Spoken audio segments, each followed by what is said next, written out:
Things don't always go our way. I mean, think about it for a minute. Many of us, our plans completely got wrecked and jacked up over the last couple of years, right? But I want you to think back in time a little further, back to the time of the first century, right? The Jewish people knew what the Messiah was going to be. They had this idea built up. He was going to kick in the doors like basically The Rock, and he was going to just put the smack down on all of the Romans and kick them out of there, and they were going to have this wonderful Jewish kingdom, kind of like David, right?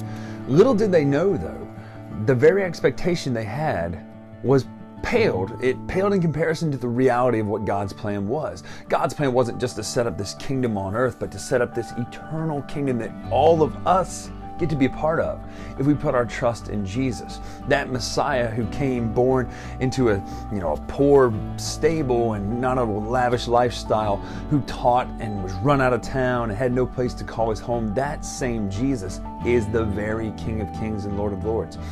So at the end of the day, our plans, like our theme has been for this year, they pale in comparison to God's plan. So you may have thought that something was wrong, that something went bad, that something didn't go right.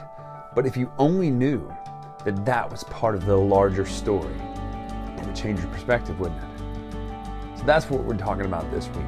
Changing our perspective to focus on God's bigger story than our story. We'll see you next week.